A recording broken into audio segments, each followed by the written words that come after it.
और एक और बड़ी खबर इस वक्त की आपको बता दें कि आज इजराइल का अखबार यरूशलेम पोस्ट लिख रहा, इजराइल को मोदी से सीखने की जरूरत है। इजराइल की मीडिया क्यों कह रही नेतन्याहू को मोदी से सीखना चाहिए। इजराइल की यरूशलेम पोस्ट में छपे एक लेख का शीर्षक था, इजराइल मोदी से क्या सीख सकता है। इसमें लिखा गया, मोदी ने अमेरिका के अभूतपूर्व हमलों का सामना किया। क्लेम करता है कि इंडिया ने हमारी एक बार नहीं सुनी, इंडिया के ऊपर हमने सैंक्शन लगाए लेकिन इंडिया को 1% फर्क नहीं पड़ा।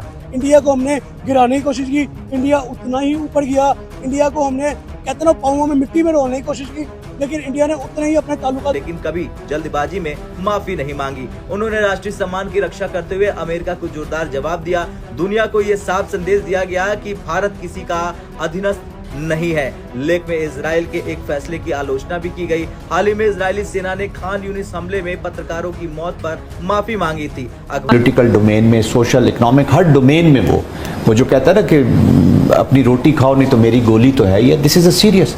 वो आपसे रोटी भी छीनेगा, पानी भी छीनने की कोशिश कर रहा है, आपको गोली भी मारेगा। अखबार ने लिखा, किसी भी देश को मुश्किल हालात में भी अपने राष्ट्रीय सम्मान से समझौता नहीं करना चाहिए। जब से ये ऑपरेशन सिंदूर हुआ है उसके बाद मैंने नहीं देखा कि अभी तक भारत की तरफ से किसी ने ये कहा हो कि वो पाकिस्तान से बात करना चाहते हैं, जबकि पाकिस्तान जिसके ऊपर पहले अटैक किया गया भारत की तरफ से, चाहे जो भी रीजन बताया गया, उन्होंने अटैक किया ना, उसके बाद हम ही कहते चले जा रहे हैं, हमारे यहाँ से ही लोग कहते चले जा रहे हैं कि हमें बात करनी है, हमें टेबल पे आना है। एक गुजरात का किसाब है, दूसरा मशरिक़े वुस्ता का किसाब है। अगर हम दोनों का कंपैरिजन करें तो इन दोनों में एक बात मुश्तरक है कि दोनों को मुसलमानों को टारगेट करने का बहुत शौक है, मुसलमानों का खून बहाने का इन दोनों दरिंदों को बहुत ज्यादा शौक है, बल्कि बड़ा एक सख्त कॉम्पिटिशन है कि कौन ज्यादा आगे दिखाई देता है। अब देखिए, सीधी सादी बात यह है कि ट्रंप तो जो भी कह चुका है, मगर इजराइल से धड़ाधड़ हथियार पहुंच रहे हैं हिंदुस्तान को, उनकी एयरक्राफ्ट लैंड कर रहे हैं, एक पूरा एयर ब्रिज ऑफ वेपन्स बना हुआ है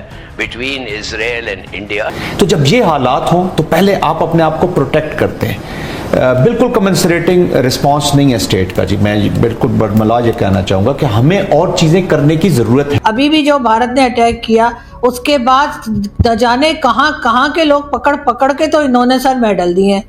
किस बात का मेडल दिया है किसी को नहीं समझ आ रही है। लेकिन भारत का कूटनीतिक धमाका, अमेरिका भी झुक गया।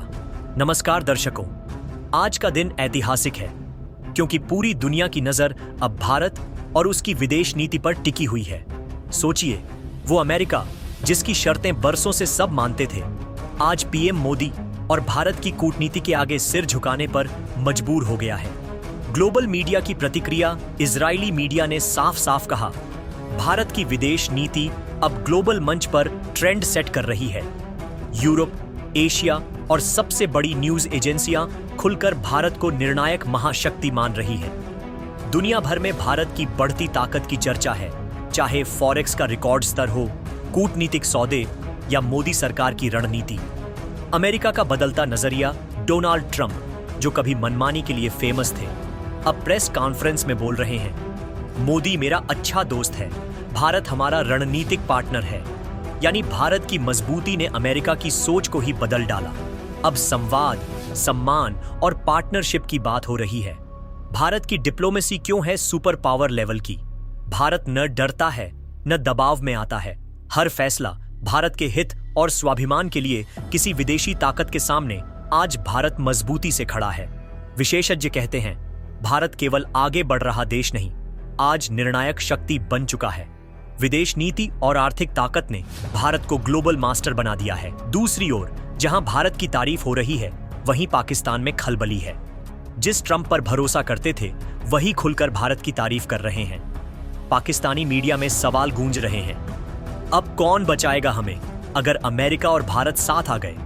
है नया भारत, आत्मविश्वास, समझदारी और कूटनीति में लाजवाब।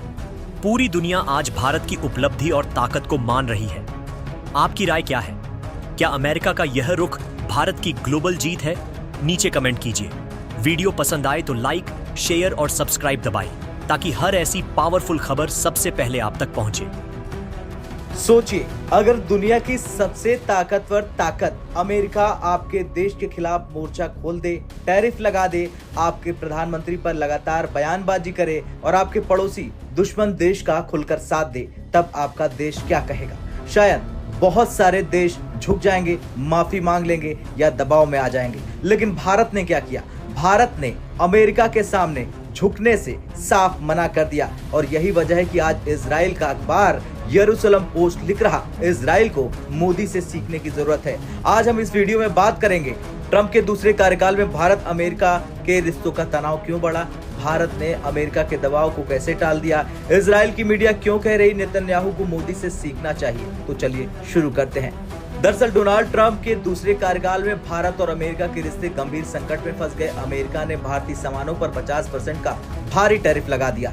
ये एशिया में किसी भी देश पर सबसे बड़ा टैरिफ है। पूरी दुनिया में ये टैरिफ सिर्फ ब्राजील और भारत पर टॉप लेवल पर है। ट्रंप और उनके करीबी सलाहकार लगातार भारत पर बयानबाजी कर रहे हैं। ट्रंप ने भारत और रूस की अर्थव्यवस्था को डेड इकोनॉमी कहा। उनके सलाहकार पीटर नवारो ने तो यहाँ तक कह दिया कि यूक्रेन युद्ध मोदी का युद्ध है। अमेरिकी वाणिज्य मंत्री ने दावा किया कि भारत एक दिन माफी मांगेगा, लेकिन भारत ने हकीकत से अमेरिका को रूबरू करवा दिया और कह दिया कि हम रूस से तेल खरीदना बंद नहीं करेंगे। अमेरिका का भारत पाकिस्तान युद्ध विराम में कोई रोल नहीं था, यानी भारत ने अमेरिकी दावों को सीधे सीधे खारिज कर दिया। अब जरा ये कंट्रास्ट देखिए, जब भारत ने ऑपरेशन सिंदूर चलाया और पाकिस्तान को मुंहतोड़ जवाब दिया, पाकिस्तान तुरंत ट्रंप के सामने झुक गया। पाकिस्तानी आर्मी चीफ असीम मुनीर व्हाइट हाउस के बुलावे पर तुरंत पहुंच गए। इसके उलट भारत का रुख बिल्कुल अलग था। प्रधानमंत्री मोदी ने वॉशिंगटन की तरफ नहीं देखा। जर्मन मीडिया के मुताबिक ट्रंप ने मोदी को 4 बार कॉल किया, लेकिन पीएम मोदी ने कॉल तक रिसीव नहीं किया। यानी भारत ने साफ कर दिया कि राष्ट्रीय सम्मान किसी भी कीमत पर समझौते से ऊपर है। अब बात करते हैं इजराइल की। यरूशलेम पोस्ट में छपे एक लेख का शीर्षक था, इजराइल मोदी से क्या सीख सकता है। इसमें लिखा गया, मोदी ने अमेरिका के अभूतपूर्व हमलों का सामना किया, लेकिन कभी जल्दबाजी में माफी नहीं मांगी। उन्होंने राष्ट्रीय सम्मान की रक्षा करते हुए अमेरिका को जोरदार जवाब दिया। दुनिया को यह साफ संदेश दिया गया कि भारत किसी का अधीनस्थ नहीं है। लेख में इजराइल के एक फैसले की आलोचना भी की गई। हाल ही में इजरायली सेना ने खान यूनिस हमले में पत्रकारों की मौत पर माफी मांगी थी। अखबार ने लिखा, किसी भी देश को मुश्किल हालात में भी अपने राष्ट्रीय सम्मान से समझौता नहीं करना चाहिए। यानी संदेश साफ है, इजराइल को अगर अपनी साख और सुरक्षा बचानी है तो उसे भी भारत की तरह दुनिया के सामने मजबूती और आत्मसम्मान दिखाना होगा। इस लेख में सीधे सीधे कहा गया कि नेतन्याहू को मोदी से सीख लेनी चाहिए।